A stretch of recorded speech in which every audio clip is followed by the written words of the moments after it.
जय श्री कृष्णा भक्तों, आप लोगों का मेरे YouTube चैनल में स्वागत है। भगवान शिव और माता पार्वती की कृपा आप लोगों पे हमेशा बनी रहे। कौन थे नर और नारायण? नर और नारायण की पौराणिक कथा। तो चलिए मैं आज आप लोगों को इस वीडियो के माध्यम से बताऊंगी कि आखिरकार नर और नारायण कौन थे। एक असुर था दंबोदर। उसने सूर्यदेव की घोर तपस्या की थी। सूर्यदेव जब प्रसन्न होकर प्रकट हुए और वरदान मांगने को कहा तो उसने अमरत्व का वरदान मांगा। सूर्यदेव ने कहा यह असंभव है। तब उसने मांगा कि उसे 1000 दिव्य कवचों की सुरक्षा मिले। इनमें से एक भी कवच सिर्फ वही तोड़ सकेगा जिसने 1000 वर्ष तपस्या की हो, और जैसे ही कोई एक भी कवच को तोड़े वह तुरंत मृत्यु को प्राप्त हो जाए। सूर्य देवता बड़े चिंतित हुए। वे इतना तो समझ ही पा रहे थे कि यह असुर इस वरदान का दुरुपयोग करेगा, किंतु उसकी तपस्या के आगे वे मजबूर थे। उन्हें उसे यह वरदान देना ही पड़ा। इन कवचों को से सुरक्षित होने के बाद वही हुआ जिसका सूर्य देव को जो डर था। जो भगवान सूर्यदेव जिस चीज़ से डरते थे आखिरकार वही हुआ। दंबोदर अपने सहस्त्र कवचों की शक्ति से अपने आप को अमर मानकर मनचाहे अत्याचार करने लगा। वह सहस्त्र कवच नाम से जाना जाने लगा। उधर सती जी के पिता दक्ष प्रजापति ने अपनी पुत्री मूर्ति का विवाह ब्रह्मा जी के मानस पुत्र धर्म से किया। मूर्ति ने सहस्त्र कवच के बारे में सुना हुआ था, क्योंकि उनको सहस्त्र कवच का ज्ञान था। उन्होंने श्री विष्णु जी से प्रार्थना की कि उसे खत्म करने के लिए वे आए। विष्णु जी ने उसे आश्वासन दिया कि वे ऐसा करेंगे। समय कार्यक्रम में मूर्ति ने 2 जुड़वे पुत्रों को जन्म दिया, जिनके नाम हुए नर और नारायण। दोनों 2 शरीर में होते हुए भी एक थे। 2 शरीरों में एक आत्मा। विष्णु जी ने एक साथ 2 शरीरों में नर और नारायण के रूप में अवतरण किया था। दोनों भाई बड़े हुए। एक बार दंबोदर इस वन में पर चढ़ गया। तब उसने एक तेजस्वी मनुष्य को अपनी ओर आते देखा और भय का अनुभव किया। उस व्यक्ति ने कहा कि मैं नर हूँ और तुमसे युद्ध करने आया हूँ। भय होते ही दंबोदर ने हंसकर कहा, तुम मेरे बारे में जानते ही क्या हो? मेरा कवच सिर्फ वही तोड़ सकता है जिसने हजारों वर्ष तक तपस्या किया हो।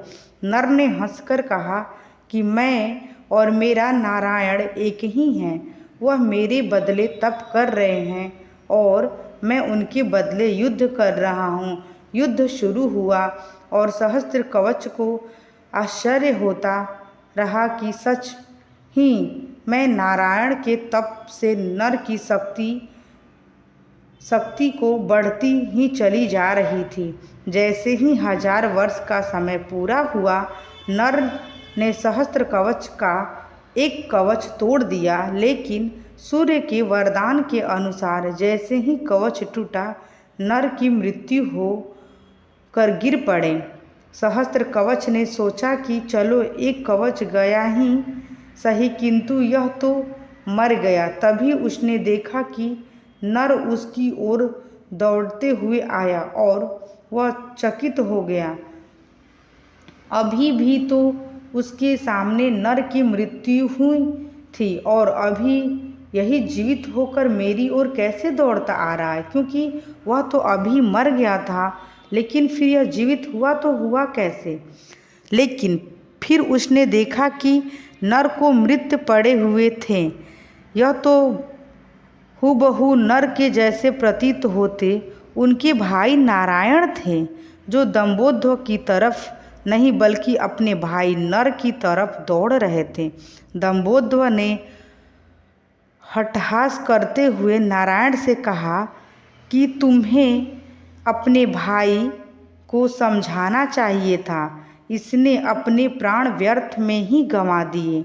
नारायण शांतिपूर्वक मुस्कुराए। उन्होंने नर के पास बैठकर कोई मंत्र पढ़ा और चमत्कारी रूप से नर उठ बैठे।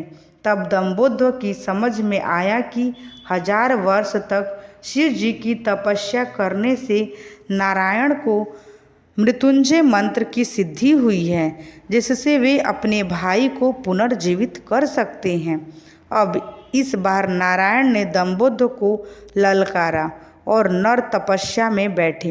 1000 साल के युद्ध और तपस्या के बाद फिर एक कवच टूटा और नारायण की मृत्यु हो गई। फिर नर ने आकर नारायण को पुनर्जीवित किया और यह चक्र यूं ही चलता रहा।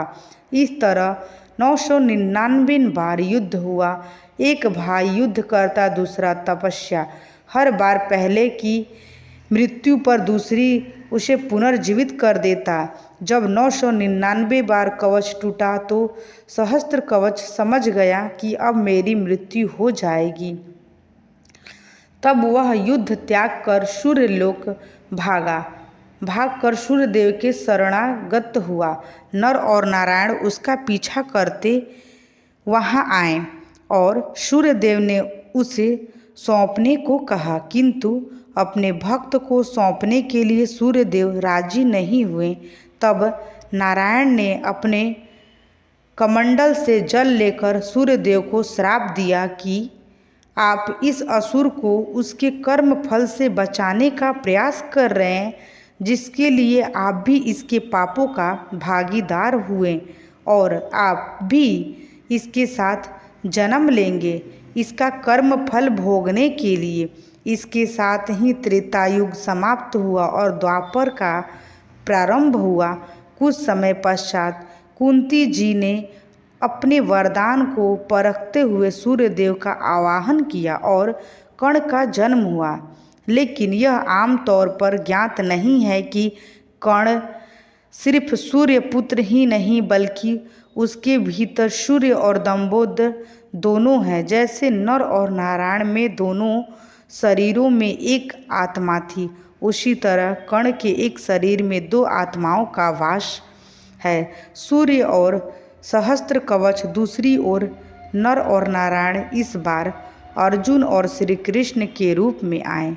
कर्ण के भीतर जो सूर्य का अंश है वही उसे तेजस्वी वीर बनाता है, जबकि उसके भीतर दंभोदर के भी होने से उसके कर्मफल स्वरूप उसे अनेकों अन्याय और अपमान मिलते हैं और उसी द्रौपदी का अपमान और ऐसे ही अनेक कर्मफल करने को प्रेरित करता है। यदि अर्जुन कर्ण का कवच तोड़ता तो तुरंत ही उसकी मृत्यु हो जाती। इसीलिए इंद्र कर्ण से उसका कवच पहले ही मांग ले गए थे। एक अन्य कथा के अनुसार नर और नारायण ने केदारनाथ में शिवलिंग और बद्रिकाश्रम में विष्णु के विग्रह रूप की स्थापना की थी। केदारेश्वर ज्योतिर्लिंग की उत्पत्ति की कथा शिव पुराण में तब आती है जब नर और नारायण शिव की आराधना कर रहे होते हैं। भगवान शिव की प्रार्थना करते हुए दोनों कहते हैं कि शिव आप हमारी पूजा ग्रहण करें।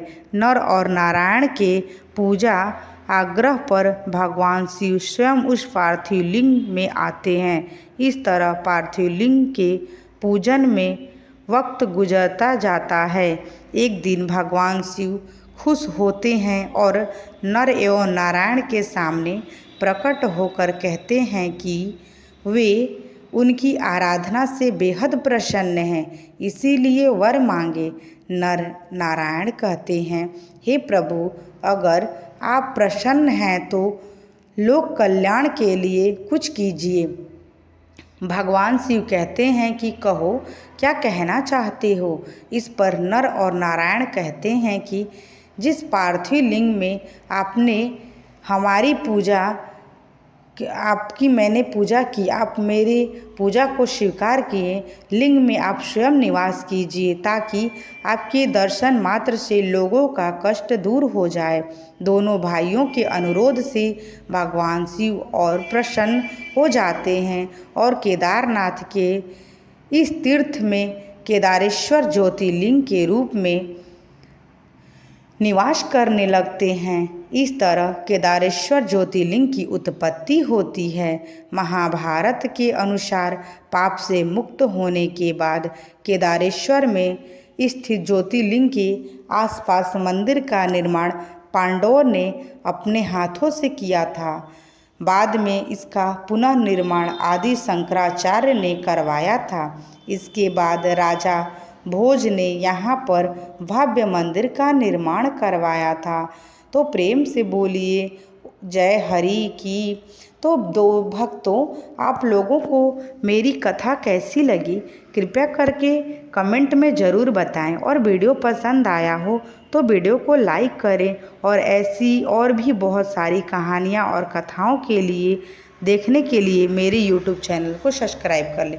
यदि आप मेरे YouTube चैनल में नए हैं, यदि आपने अभी तक मेरे चैनल को सब्सक्राइब नहीं किया है तो कृपया करके आप मेरे चैनल को सब्सक्राइब कर लें और बेल आइकन को भी दबा लें ताकि आप लोगों को मेरे वीडियो का नोटिफिकेशन मिलता रहे। यदि आप लोगों को यह वीडियो पसंद आए तो आप अपने दोस्तों के साथ भी शेयर करें और इस वीडियो को ढेर सारा प्यार दें। तो मैं आप लोगों को इस वीडियो के माध्यम से यही बताना चाहती थी कि नर और नारायण कौन हैं और इनकी जन्म कैसे हुई थी और इनका जन्म किस लिए हुआ था। तो आप लोगों को इस वीडियो को ढेर सारा प्यार देना है। यदि वीडियो पसंद आएगा तो आप इस वीडियो को लाइक करना बिल्कुल भी ना भूलें, और कमेंट बॉक्स में जय श्री कृष्णा या हर हर महादेव अवश्य लिखें। तो मैं अब इस वीडियो को यहीं पे एंड करती हूँ। अब मैं मिलूँगी आप लोगों से नेक्स्ट वीडियो में। मेरा पूरा वीडियो देखने के लिए आप लोगों का बहुत बहुत धन्यवाद। जय श्री कृष्णा भक्तों, हर हर महादेव।